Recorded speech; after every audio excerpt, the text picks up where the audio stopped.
which is used for packet sniffing on the network, that helps you understand what exactly is going in the network, how the traffic is flowing through your routers, switches, firewalls, servers.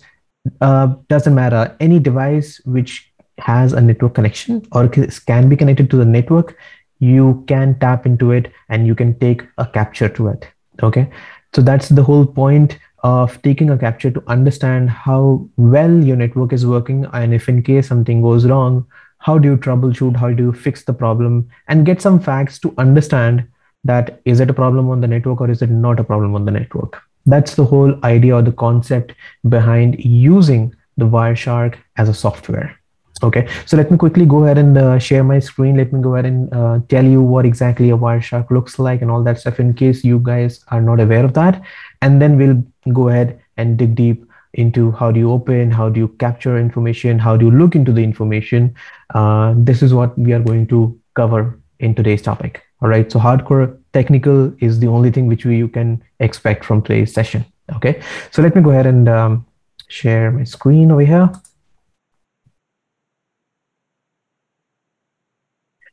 All right, so I believe you should be able to see a blank screen.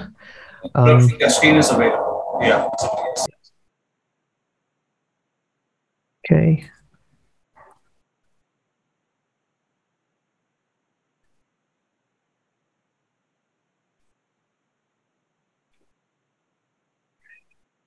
Okay, all right, so let me open up a browser. Okay.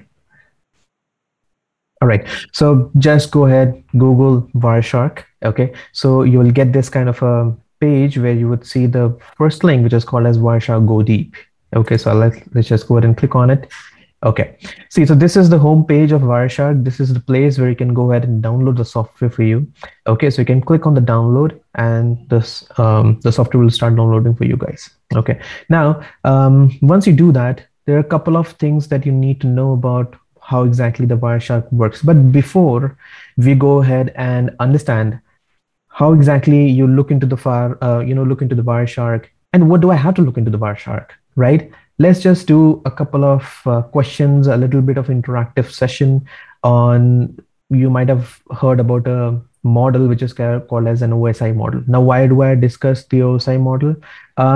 Since we'll be working and troubleshooting a lot of concepts about the Wireshark, we should know what exactly the OSI model is, because that is the that is the pillar on which we will be going and making our building, right? So coming back to the the dashboard, and let's talk about a little bit about the OSI layer. Okay, now we'll keep this as a little bit of interaction. Okay, so whenever we are working with the networking, or anybody who is basically into the networking field, right, everybody has gone through either CCNA, right, or they might have gone through a certification which is called as the N+, or more aptly CompTIA Network Plus, right? So this is the basic which every engineer has to go through before it makes sure that it is getting a job into the networking field, because it's like the ABCD of network. All right, so CCNA talks about a concept of OSI model. Now, do you guys have permission to unmute yourself? If in case no, you can basically chat, put in the chat window, what exactly is an OSI? Anybody knows what is the full form of the OSI? Go ahead, put it in the chat window. If you do not know, you can also go ahead and say no, not aware of. So Pooja says Open System Interconnect, Sai, Naresh, Gaurang, Technical, Sakshi. Okay, all right. So I think a lot of people already know this. So good to know that. Now OSI model, just to give you a little bit of a one-liner answer. This model basically tells that if you have a PC, okay, and let's say for example you have a Wi-Fi. All right, let's say for example you have a smart TV, right? So I'm not sure of the people, but the TVs are smart. And let's say we have a mobile as well. So all of them are connected nowadays, are connected to your home Wi-Fi. I mean, every home nowadays in the metropolitan city, every home have a Wi-Fi. Every device is basically more or less some way or the other connected to your Wi-Fi, right? So how is this PC connected to the Wi-Fi? How is this smart TV connected to the Wi-Fi? How is this phone connected to the Wi-Fi? The OSI model basically tells you that how is this communication happening between two devices. All right, that is why it is called as a network. Okay, all right. Now, so whenever we say we are talking about a network,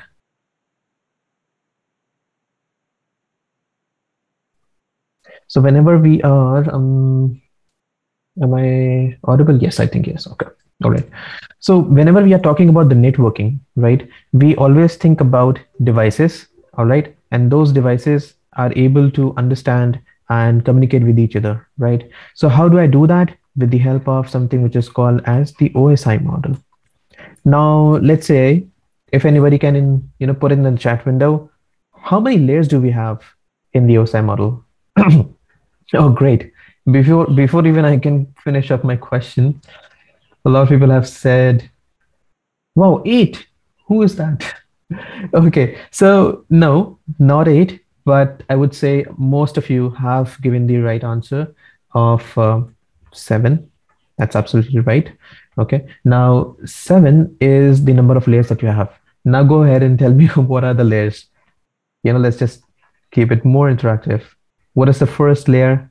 So there is no first layer as such because it depends on from which direction you are looking for. All right. So if let's say, for example, you're looking from the top, then application layer is the top layer. If you're looking from the bottom, then the physical layer is the first one, right? What doesn't matter what's the first one. What matters is you should know all these 7 layers, right? Okay. So Pratna, I think, has the same PDNT SPA. So this is what I have also learned. This is how I have learned PDNT SPA. Physical, data link, network, transport, session, presentation, and application, right? Let me see if I have an image for you guys or, yep, okay. Hope you guys are able to see this. Okay, now see, it's quite simple enough, right? All of you guys who are working in the networking field, all of you guys know this, that when we are working with the OSI model, we are talking about 7 layers, and the communication always happens. Let's say, for example, if this is the PC, right? And let's say I'll make one more PC over here. If I need to communicate with this PC, the traffic will go which direction? Downwards, right? Okay, so application, from application to presentation, session, transport, network, data, physical, it's all bits and bytes, and then again, way to the up, right? That's how you go. So this is how normally how the traffic or how the data is being sent over from one layer to the other layer, right? Now, if you go and look into what exactly each layer does, end user layer, HTTP, FTP. So these are all the protocols which work on different layers. Presentation is SSL, SSH. Session is synchronization, API, sockets. Transportation is TCP, UDP. A network engineer's 80% of the job is over here and over here. 80%, I'll not say 100%, because nowadays there's a lot of things coming up, APIs, coding, and a lot of other things are, Python, automation, there's a lot of things going on. So I would say, there's 70 to 80% your job is over here, but then slowly and gradually we are going to the application as well. Okay, if anybody has gone through the latest CCNA, you would feel that, there's a lot of automation coming in the CCNA course curriculum as well, right? So frames, physical structure in the physical layer, okay, fiber cable, wireless hubs, repeaters, and that is it. And that is how each layer functions and how exactly the communication happens. Okay, this is just a very small introduction on the OSI model. We'll not dig deep into it because I think my last session was all about OSI layer, right? So if anybody wants to understand how this OSI layer model, basic networking, basic communication, how does all these things work, they can go back to the NPOX YouTube channel, and you will be able to find my session on the communications. So we'll not dig deep into the 7 layers, but just a quick introduction of what exactly these all things does, right? Okay, now moving to a little bit on communication. So network traffic, right? Packet traveling. How does all these things work? See, whatever company that you work for, whatever project that you work for, whatever client that you work for, every client has a network, right? They might have certain firewalls in place. They might have certain let's say for example, you have PCs connected, right? You have a switch connected, you have server, right? You have the routers in place, right? You have, let's say, an L3 switch in place, and then you have a different network altogether. Let's just say this is an MPLS connection. It does not look like it, but then let's just say it's an MPLS connection. Okay, my point over here is that let's say I am handling traffic for the company abc.com. Okay, there's a guy who is basically sitting on PCA, and he wants to talk to PCB. Now PCA is on a different network altogether. Okay, network D is a different network, right? So let's, for example, this guy is on 10.1.1.1. This guy is on 192.168.1.1. If this guy needs to communicate with this guy, let's just say there was a problem. There was some problem in the router and it was not forwarding the traffic as it is supposed to forward the traffic. All right. A lot of troubleshooting happened and we were not able to pinpoint what exactly the problem was. Then what would we do? Okay. So Wireshark is one of the softwares which basically help you understand that how exactly these things are work. See, because what happens is when it comes to a router, you cannot take a packet capture over there. When it comes to a layer 3 switch, you cannot directly take a capture on the switch. I mean, there are multiple ways of doing it, but you cannot directly take a capture on the switch or on the router. You can make it happen either on a Windows machine or maybe on the server or maybe on the firewall. Okay, but not on a layer 3 device such as a router or a layer 2 device such as a switch, right? So let me go ahead and show you that. Let's say, for example, you open up your Wireshark. You have installed the Wireshark in your machine, and now basically you have opened it up. This is the first page, or you can say as soon as you open this up, this is how the Wireshark would look like in as soon as you open this software. Okay, now it's basically going to show you maybe certain captures which you have opened maybe recently or maybe a few days back. It's going to show you that information. Apart from that, it is going to show something which is called as the capture. Okay, over here it will basically show you all the interfaces that you have on your Windows laptop or whatever server that you are on. Okay, now let's say, for example, I'm not able to, I want to understand how the communication is happening from this machine to the internet.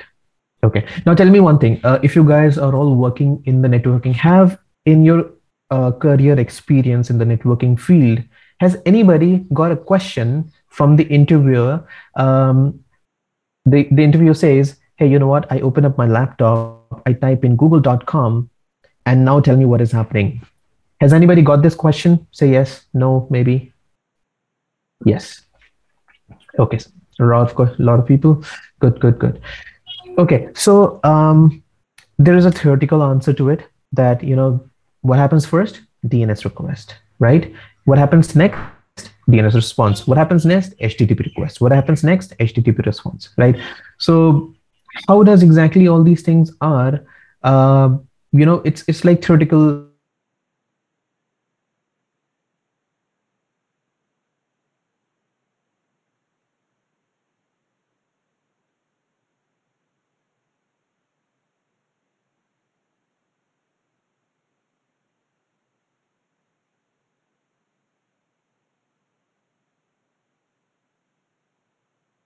HTTP request, what information is going, what response is coming back. All this information we would be able to see with the help of this particular software, which we call as Wireshark. Okay, so what do we do?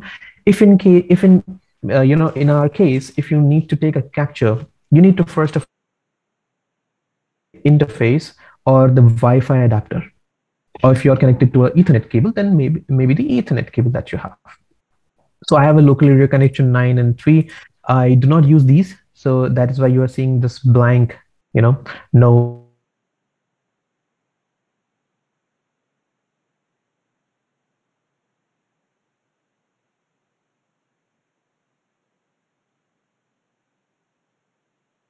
You see this? It's all real time. What is happening is that right now my machine is trying to communicate with an IP address of 134.224.133.45, and there's a lot of communication going on. So I can only guess that it might be something have to do with the connectivity that I have, maybe Zoom IP address, maybe. But this is all real-time capture being taken from my Wi-Fi adapter. Okay, all the communication which is happening on my system, on my laptop, Wireshark is taking a blank capture. So everything is being taken, everything is being captured, and it's being shown on the Wireshark software. Right now, let's do one thing. I'll go ahead and let me open up a browser again. Okay, now what I'm going to do is I'll open up and I'll say there was a website I wanted to show you. Okay, got it. Okay, so this is the website that I wanted to show you. It's gaia.cs.usmass.edu Wireshark lab alice.txt. It is HTTP traffic. The reason I took the HTTP traffic was that it is plain text, so I would be able to show you something on the Wireshark capture. So I'll go ahead and hit enter. Okay, all right, got the page. It's basically the story of Alice in the Wonderland. If in case anybody is interested, go ahead and read it out. But we are not there for the story. We are here for the capture. Okay, all right. So this is the capture. It's going on. It must have taken some captures. I'll stop it. How do I stop? This is the button, red. Okay, stop capturing the packets. So Omkar has a question. Is it possible to capture the HTTPS request in the Wireshark? It's absolutely possible. I'm going to show you. I'll just remind me in maybe 15-20 minutes. I'm going to show you that as well. Okay. Now, so this is the capture that you see. Okay. Once you have it, I'll have clicked on stop because I have already visited the website. Okay. Now I do not want to, take further capture because that is irrelevant. What I just want to see is that the website that I have gone to, can I see any information with respect to that particular website on this particular Wireshark capture? And I'm going to tell you why is it relevant. See, what you do is you go ahead and say Control F. Okay, so there will be a a small window coming up, and it is basically asking you what exactly are you trying to search. Make sure that you have the regular expression over here. I mean, there's a lot of different columns of display, filter, hex value, string, but we are concerned with the regular expression. Why? Because we are looking for the URL. I want to search the URL. So regular expression GAIA. Okay, and enter. Okay. All right. So let's see if you're able to see this. Okay. Look at the packet number 415 that ends with 41527, the first packet. Okay. Now, what do you see?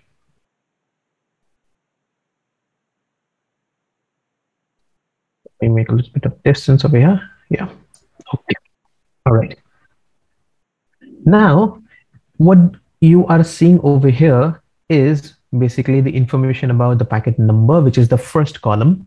The second is the time. Now this, the display of time, you can basically change it in the view section in the time display format. You can see whatever, format which makes sense to you. Okay. Let me see. If I do this, then you are getting the time format in a different way, but it's basically showing you exactly how. Go ahead and what is the date, the time, the month. It's 12:20 and the time frame, right? So it's absolutely on you how exactly you want to have the time format. No problems at all. Now let's look at the third column, which is the source. Okay. Now, how will I know that what's the IP address? Okay. Okay. Can anybody tell me if I want to know the IP address of my machine, what is the quickest way of finding the IP address? Who just says ping? No. Selva Kumar says ipconfig. Yes. So what I do is go into the command prompt quickly, ipconfig. That is it. Enter. See what is the IP address? 192.160. If config Sri is basically for the Linux machines, ipconfig is basically for Windows machines. Okay, you were right, but the platform was wrong. Okay, all right. Now, absolutely right, Preetham. So IPv4 is 192.168.0.3. So what do we see over here?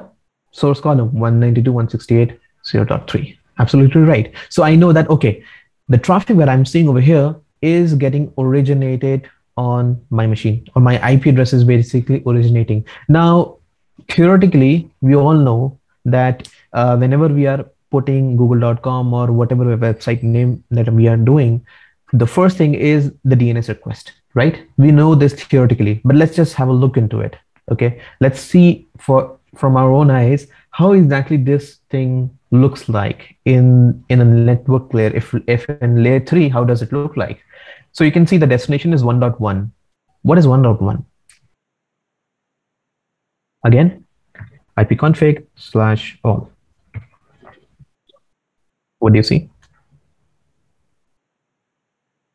Not the gateway. This is the DNS server. My gateway is 192.168.0.1. See, the first thing, as I said, right, as soon as you put a URL, okay, as soon as you put a URL, all right, the first thing which happens is the DNS request, right? So first thing which my Windows machine is going to check is that what is the IP address of the DNS server, because I have to send this DNS request to that particular DNS server so that the DNS server would be able to give me the response back. That is the theoretical understanding. Now let's have a look. So 1.1 is a destination. Look at the protocol section, right? DNS. Look at the, sorry, I clicked on something.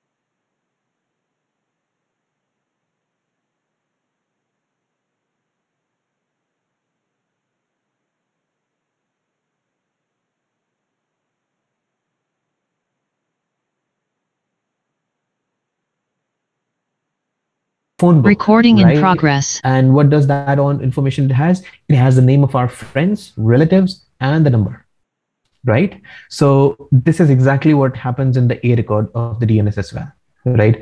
You have the information about the websites, whatever website that you're basically, accessing, Google, YouTube, Facebook, Insta, Snap, whatever it is, doesn't matter. This is all linked to an IP address, right? So the DNS request is being sent over with this A record of gaia.cs.usmass.edu. Now let me do one thing. I'll extend this over here, stretch this up to the top. Okay. Now see, in the Wireshark capture, right? Oopsie.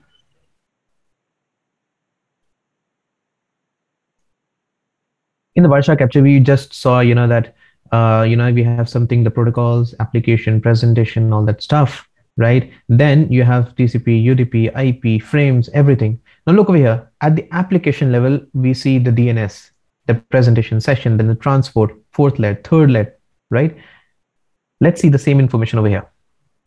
You see the frame, right? The frame is layer 2.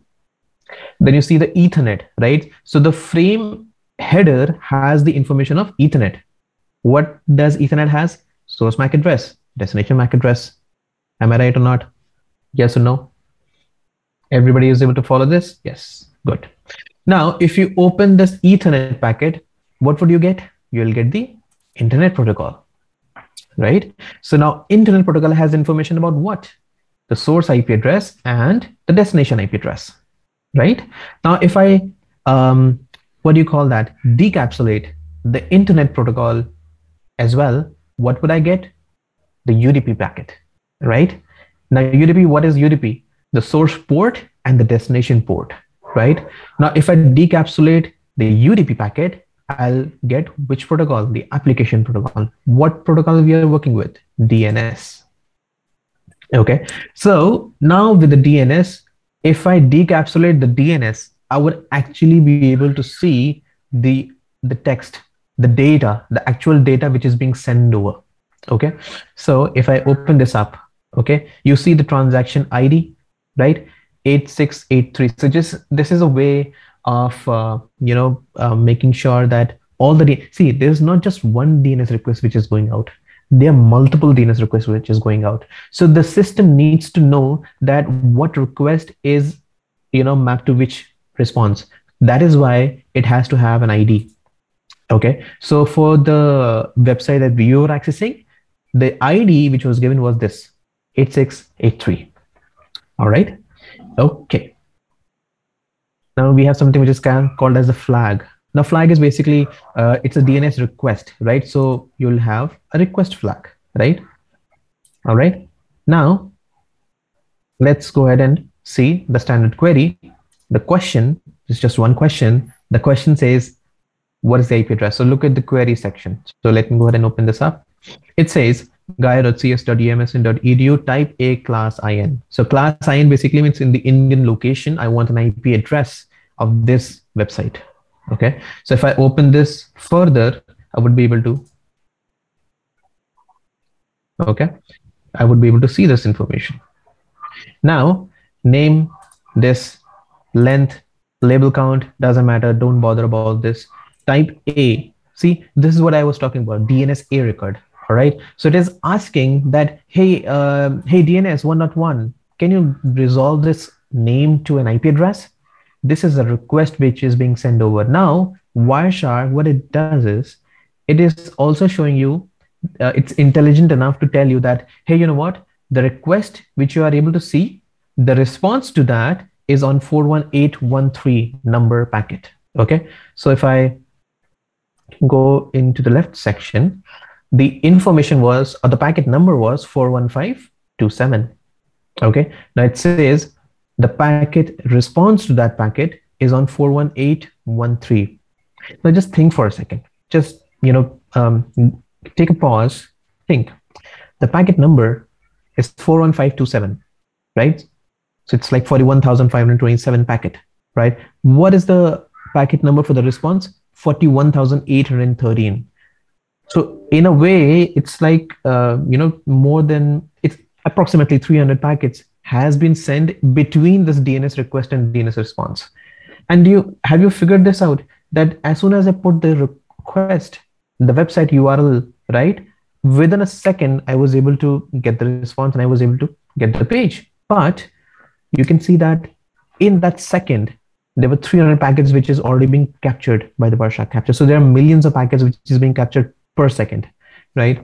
Now, coming back over here, what we are basically saying is that the DNS request wants to know or wants to get the resolution for this name Gaia. Okay. Now the Wireshark says, hey, you know what? If you want to look into the response, go to the packet number 41813. Now I'll just double click on it and it will directly take me to that particular packet number. So double click and here you go. Let me show you. See, 41813. Now you can see the source is 1.1 and the destination is 192.168.0.3. Does that make sense to you guys? The source was 192.168.0.3. The destination was 1.1 because this was the DNS request.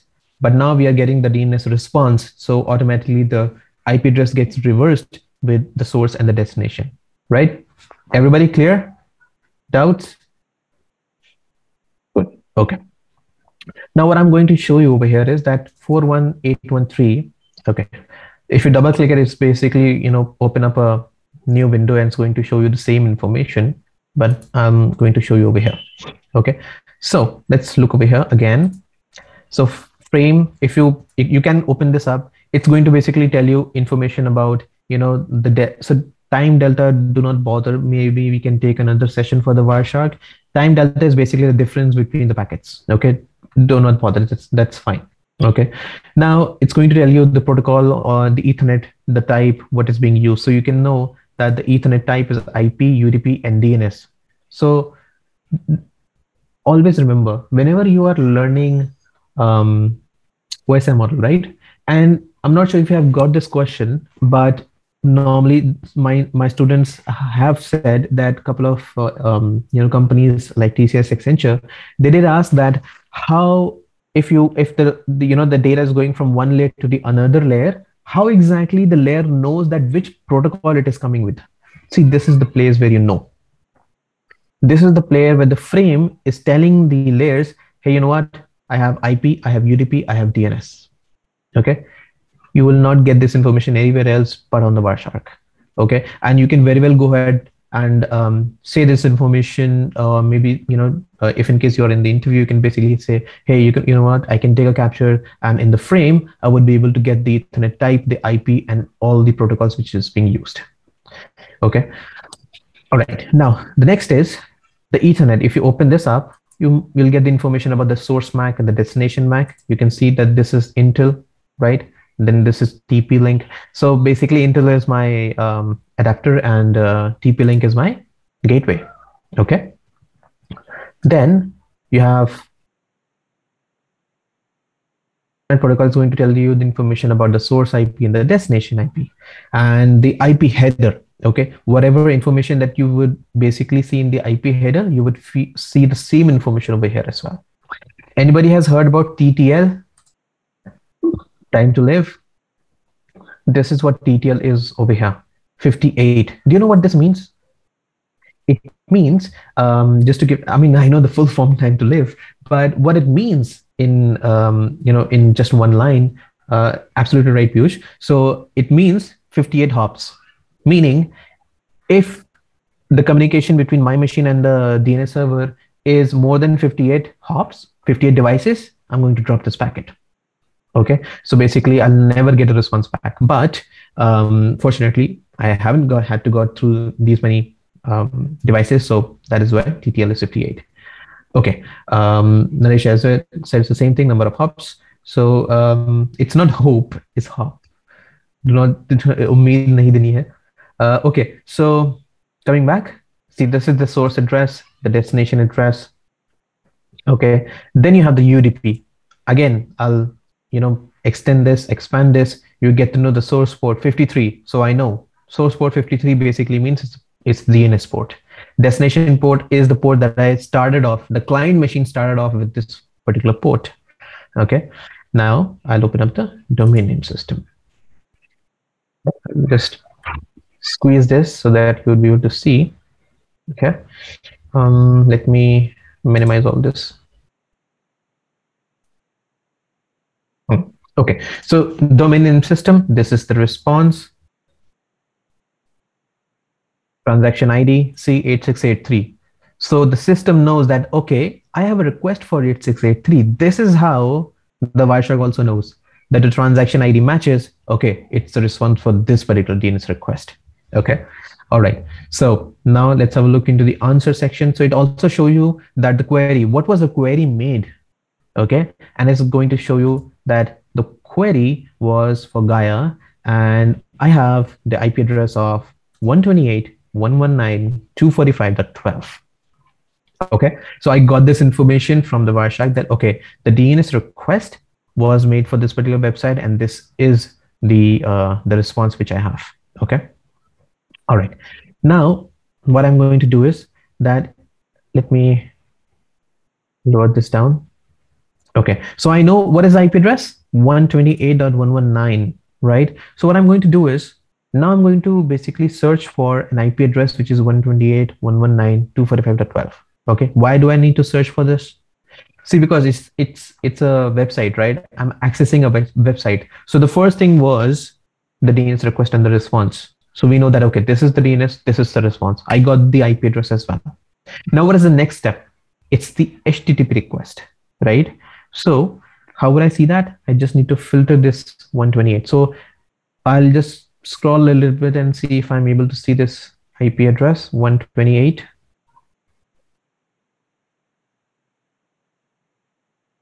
If in case you're not able to find that, the easier way is right click, apply as a filter, select it. Okay, if you do this, it is basically going to filter this. Okay, but since I used the DNS packet, it took up the frame for that particular packet. So what we do not have to do this. What you have to do is, what I know is that this is the IP address. So what I do is come over here in the display filter, put in IP.addr, okay, equals double times, 2 times equals, okay, and then put in the IP address. So I have 128.119.245. And enter. Oops. So and enter. So you can see this is a green, right? So green base. So if I see when I'm on the third octet 245, it is going up in a little bit pinkish. So basically it's just telling you that, hey, you know what, the IP address is not yet complete, or the syntax basically is not yet complete. So if I do this .12, okay, now it is complete. So enter. Okay, now so basically it is trying to, is it filtering or is it searching packets displayed 0? Why?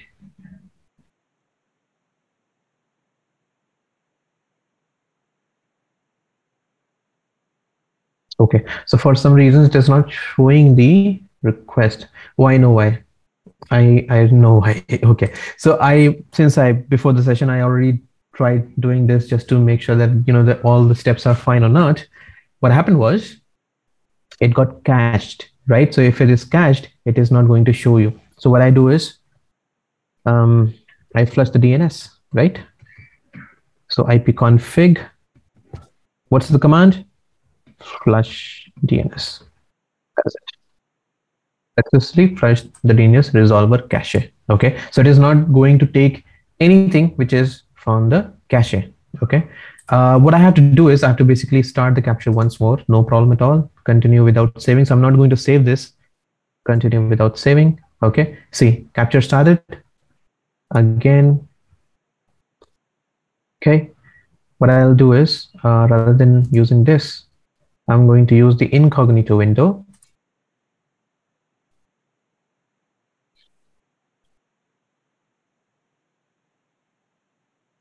Okay, all right, so let me refresh this. This is an incognito private window, so no caching. Okay, refresh and up again. So I'll stop now. Okay, same process, Control F and Gaia. Okay, so I got the page, got the request, DNS response. Okay, hold on, response over here. Okay, all right, now let's have a look over here. The response is 128.119. See, instantly the immediate next packet is the packet for the request. Okay, now let's have a look. This is fine, packet number is fine, the time is fine, source, I know it's my laptop IP address. Let's look at the destination section, the green one, look at the green one. Okay, TCP port number 33517, that's the source port, and this arrow basically means that it's going to the destination. What destination? Port number 80. Okay, anybody have, I think all of you have basically gone through the TCP, right? TCP three-way handshake. All of you guys must know, right? The first packet is SYN packet. What is the second packet? ACK? No, SYNAC, right? So what I do is, again, I cannot go ahead and, just keep on finding, okay, this is the SYN packet. Where is the SYNAC packet? Where is it? Where is it? Where is it? There's a lot of packet going on. So what I do is, the best way is go ahead, right click. Okay, there's an option of follow. Okay, click on the okay. Now, as soon as you do this, it is going to show you the result of it. Okay, so I can see that it's a GET request. For which URL? That's the URL. What is the host? That's the Gaia, which I actually wanted to go to. Okay, and I can also, if I take this capture on the Wireshark or on the network, right? If I take this on the network or on the firewall, I would know that I am the user is basically using a browser. It is using Windows 9 NT10. NT10 is Windows 10, Windows 10, right? So I'll get to know that what is the browser that I'm being using. Okay, now it tells a lot of information about the time frame and all that stuff, and it's also going to show you that whether the response was positive response, I got the response or not, right? So anyways, I do not want to see all this. That is fine, no problem at all. I'll go ahead and click on close. Okay, this is the place. Click on close. Okay, now what do you see over here? Look at the filter. It says TCP dot stream. I'm not sure if I can zoom this up, but the TCP dot stream dot EQ, and it's 27. So this is the TCP stream 27. Okay, 27th TCP stream is the stream which is being used to access that particular website. Okay, so now the capture that you see, it's just a small capture, right? Because it is filtering out only the information for that particular website that I'm accessing right now. Okay, look over here. Do you see the first packet? SYN packet. Look at this third packet, 82.33517. It's a SYNAC. It is absolutely showing you that what exactly it is doing right now. Okay, third acknowledgement. Do you see the three-way handshake? We have always seen the handshake in an image on a notebook or maybe on a book or maybe some theoretical sessions going on, but this is actually happening right now on the Wireshark, on your network. Okay, so if you open this up, you would be able to see the information. Look over here. Let me show you the SYN packet. Acha, tell me one thing. Quick question. If anybody asks you in the interview, and people do ask, if in case you're going for a L2 position or an L3 position, if in case somebody asks you, do you know three-way handshake? What's the first thing which you will going to tell you? My screen not visible. Guys, can you see my screen? Yes, no, maybe? Yes. Okay. All right, cool. Okay, so coming back to the question. If in case the interviewer is asking you a question, do you know TCP handshake? What is the first thing you will say? Yes, I know, right?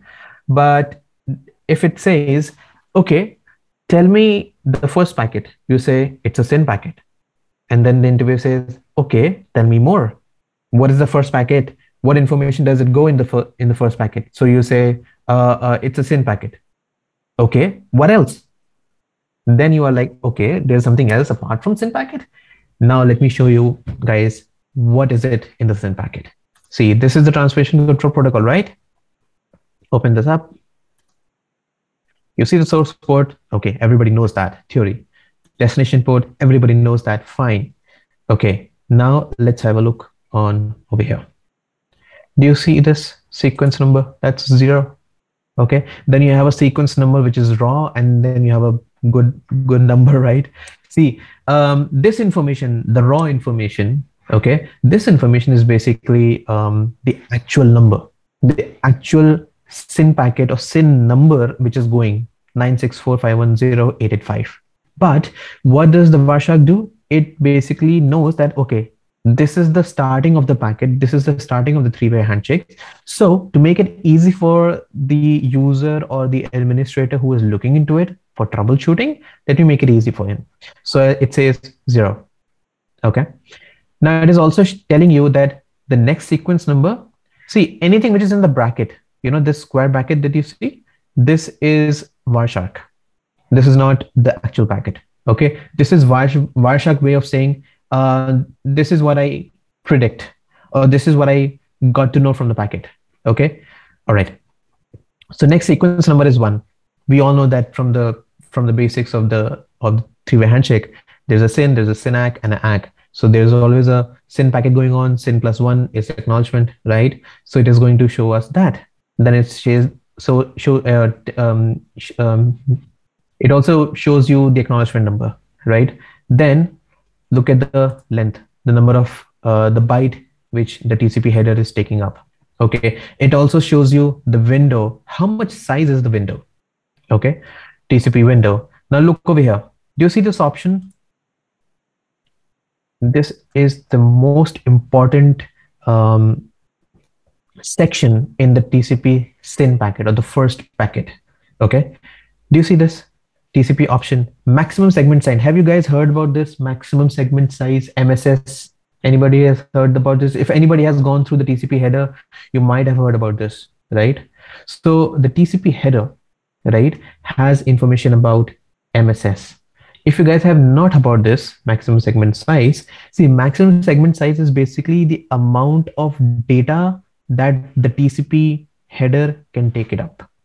Okay, it's the amount of data that a packet or a packet can basically take up when it is sending the information. Okay, so maximum segment size is actual, the original, the raw data, nothing else, nothing additional, nothing headers, no nothing. It's like an Amazon package. You remove all the headers and you get the actual product that you have. So that is MSS, maximum segment size, 1460 bytes of actual data, whatever you are trying to send. Okay, then you have TCP no operation, then you have TCP window scale. Go and read about this. Maybe in the couple of weeks we'll have another session. Maybe then I can talk about this in detail, but go through this, because if anybody who wants to go to level 2 or level 3, you are not only expected to know TCP handshake, you are also expected to know this. Okay, because this is where they gauge that how much information you know technically, and if in case something goes wrong, you know what to look for. Okay, so this is the first packet which goes, and this is the information which is being shared with the client and the server. Okay, all right, now let's have a look into the second packet, SYNAC. Okay, now in the SYNAC you can see the same information again. TCP port 80. So obviously it's coming from the destination server, right? So I know this 80. Okay. Now drop down, look over here, see the options. It is also giving the same information. See, it is like a negotiation, like just like two people talking to each other. Hey, you know what? I'm going to use this protocols. I'm going to use these many options. And the other person says, okay, I'll also go ahead and use the same information so that we both are in sync. That is how actually the TCP three-way handshake works. This is the way TCP three-way handshake works. Okay, so the next time whenever you are talking about three-way handshake, you can always, maybe a little bit boast around with the engineers that you have. Hey, you know what is the thing that also goes with the SYN packet apart from the SYN segment? So you can say now, okay, the maximum segment size gets negotiated, the no operations, then the SAC. Okay, just give you one liner. No operation is nothing. It's like, so have you seen that whenever there is an Amazon package and if there is an extra space, they put the bubble wraps and the thermocols and all that stuff? It's exactly that. No operation is basically there's nothing there. Okay, it is just filling up the empty spaces in the data. Okay, understood everybody? Yes, no? Yes, good. Okay, now there's something which is called a SAC. So I cannot give you a one-liner to the SAC, but understand one thing. In a three-way handshake, you all know that there is a SYN, there's an ACK, there is a SYN, there's an ACK, SYN, ACK, SYN, ACK. It goes on, right? So sequential acknowledgement is also the same thing, but consider a simple situation over here. We are basically a little less on time. Just a one-liner, quick. Okay, so PCA.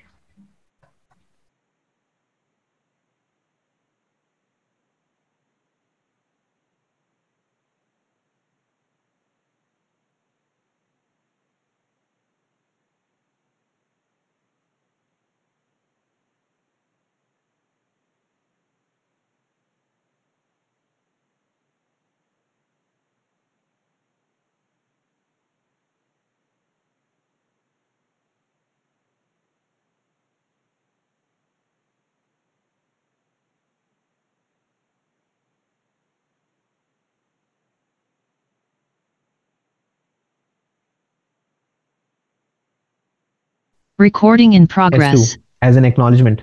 Okay. Then the A knows that, okay, my 2 packets are okay. But the problem is that I have to send the whole information. I have to send 1 as well as 2. Okay. Sequential acknowledgement, what it does is that as soon as I send 1 and 2, right, the acknowledgement which I'll get, right, the acknowledgement would be a little different. Let's say, for example, I didn't get the 2. So what I'll do is I'll give the I'll give the acknowledgement, but I'll say 1.1. So S1, okay, S1.1. So I already got the first packet. So I know that, okay, the B machine only got the first packet. It didn't got the second packet. So what I'll do, I'll not send the whole packet once more. I'll just send S2. So now this time the acknowledgement will be S2.2. Okay, then it's just a number game, right? So do not think that it will always be 1.1, 2.2. What my point over here is, let's say, for example, this is 100. Okay, so this will be 100. If this is 200, this will be 202. Okay, my point over here is that acknowledgement will always be for the packet which was dropped, which never made it to the machine. Okay, that is what a sequential acknowledgement is. If you're not able to understand this clearly, it's absolutely fine. I do not expect you to get all this information right now, but go through this, read through this. Okay, it's very, very interesting. And whoever who is trying to make it to L2 or maybe L3, you guys need to know this for sure. Okay, now so this is basically when you are working with a three-way handshake. All right, so this you can see SYN, SYNAC, ACT. Right? Look over here. This is the first, second, third, fourth, fifth, sixth packet. Look at the sixth packet. You see get Wireshark labs alice.txt http 1.1. So if I'm taking a capture and if anybody is basically using a plain text protocol, I would basically know what the guy is doing as well. See, in the internet protocol, if I decapsulate the internet protocol, I get the transmission control. If I decapsulate the transmission control protocol, I get hypertext transfer protocol, which is HTTP, right? If I decapsulate this, okay, I would basically get the information about what we saw. Okay, it also shows me that, okay, this is the URL, the request, information about the Windows machine, information about the time, information about the HTTP protocol number. This is more than sufficient for me to understand how exactly what user is trying to access what. Okay, now this is just for the HTTP. This also work for HTTPS connection. Okay, but that's a little bit complex. We can take another session for that, but it's a little bit complex, but it is absolutely possible of taking a capture of the HTTPS connections as well. Now, just to give you couple of quick, if in case anybody who's going through any courses anywhere, maybe a firewall course or a network course, and you want to understand however all these things work, you can basically deploy your own setup. Go and Google search for something which is called as Eve NG. If in case you are already aware of it, great. If you're not, you might need 8 GB of RAM. If in case you have a laptop with you, that is more than sufficient. It is just like Packet Tracer GNS3, but much more advanced. You would be able to do a lot with this. Let me go ahead and show you the lab that I have. The reason why I'm basically showing you this is that if in case you want to understand how firewalls is working, what is the communication which is happening. See, this is my firewall. Look, a FortiGate firewall, there's an IPsec VPN going on, there's a switch, there's a Linux machine, there is a Windows machine. You can basically perform all kinds of practical labs over here. Show you that. I'll open up this firewall, the CLI of this particular firewall, and I would take a capture of this particular firewall. Okay, so let me go and admin password. Okay, now do I have connectivity? Let me go ahead and check this quick. Execute ping 1.1.1.1. Do I have connectivity? Yes, great. I have the connectivity. Now I want to know what exactly is happening with the firewall. What is the firewall trying to communicate? Okay, now just looking in this picture, I will not be able to get any information. Just looking at the CLI, I will not be able to get this information. But if I right click, go around the capture, okay, see the ports, these many ports I have on the firewall. If I click on it, I would be able to start a capture. Okay, I already have a capture running actually. So let me go ahead and see that. Maybe it got closed. Okay, let me try this again. Open. Okay, it's opening up. Okay, now the Wireshark would be able to open up the interface that we are using on the firewall. See, there you go. Okay, now what is happening is, let me show you once again. I have a firewall, local FortiGate. This is connected to the internet. Okay, now just by looking into the CLI, I am not really sure what exactly this firewall is doing. Okay, but if I go into the Wireshark, okay, and look for over here, I know what exactly this firewall is doing, what information is trying to send over to. Okay, so as of now, it is basically, see, 10.10, that's the IP address of my machine. Okay, let me show you. So get system interface, that's a command, do not worry about it. Okay, so see, 10.10, right? Port 1, right? Look over here. 10.10. It's trying to go to an IP address of 239.255.255.250, right? msearch HTTP 1.1. I can look for the simple service discovery protocol. It's trying to discover devices on the network. See, getting all the information over here. Okay, I even know what port is being used. Destination 1900 port used. Okay, now look over here. There's a standard query for login.windows.net. Fine, no problem. Okay, now Microsoft, you can see the queries going on for that as well. Now let me do one thing. Let's make this interesting. Okay, now execute ping. I need the website's name. Let's say www.google.com, old and famous. Ping. I am getting the ping, right? So I should also be able to see that information over here. Let me go ahead and stop the recording. Am I able to see this? Yes, here we go. See, once you are going through or practicing through the Wireshark, if you're doing practicals on the Wireshark, slowly and gradually you would be able to, just by looking into the capture, and you would be say, hey, you know what, that's the capture, that's the packet number. Okay, so see, I have the 10.10, it's going to the DNS standard query google.com. I have the DNS packet over here. Let me open this up. Okay, I know the packet number response is in 52. Okay, standard query. Okay, request answer. See, 172 is the IP address.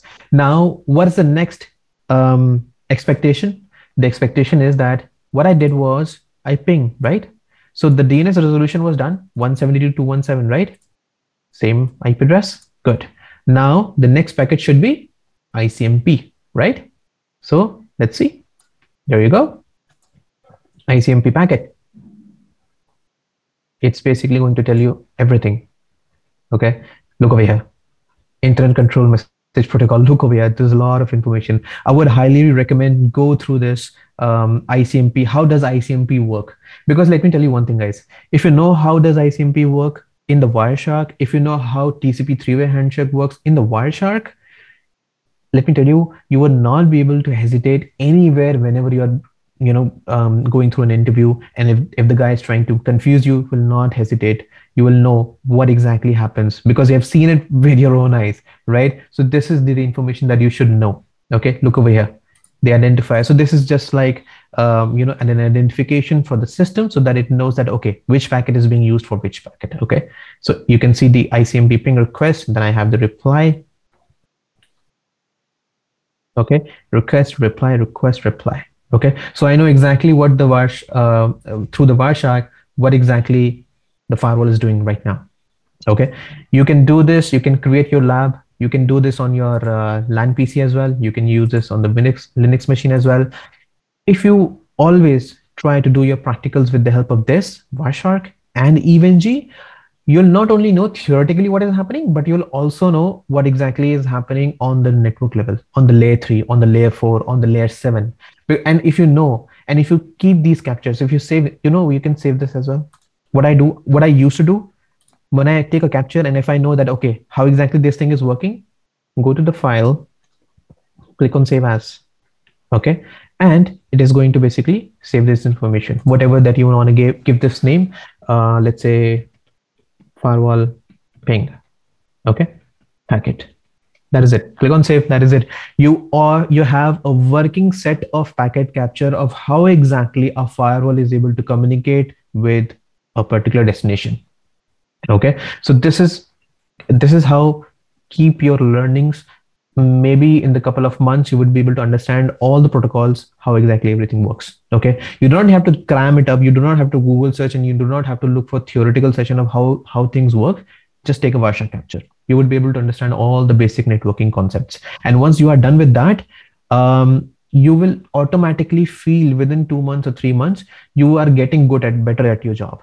You would be able to understand how exactly the packet works, network works, how exactly you want to look into. If in case you know that, okay, if I'm sending a packet, if you do not see a reply back, you know that I'm not getting a reply, the machine is not getting a reply, and now this packet is on the firewall.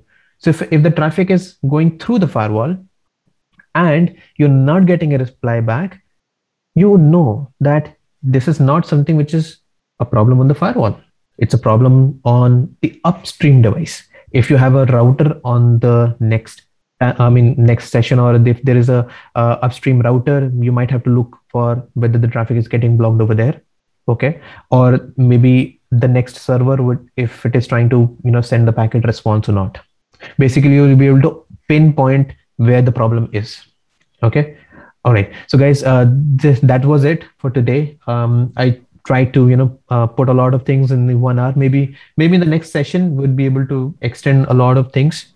Okay. Till that time, I say a bit, and over to you.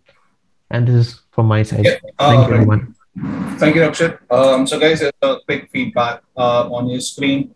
Please feel free to quickly rate our expert today. Rakshit, it's been a pleasure having you on our platform, and we definitely want to look for more sessions with you in the near future, because I think a lot of students have reached out to kind of have more doubts cleared around. So we will ensure that in the future our topics are kind of more extensive, probably go beyond the 1 hour mark. But apart from that, thank you so much for being on today's platform with Antwort. We really love your collaboration. We look forward to having more of you on the Antwort platform.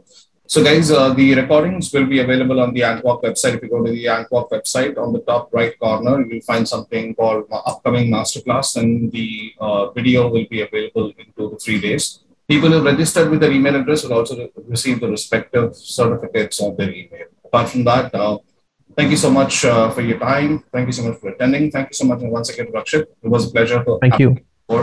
And you take care of yourself, and thank you guys for attending. Cheers.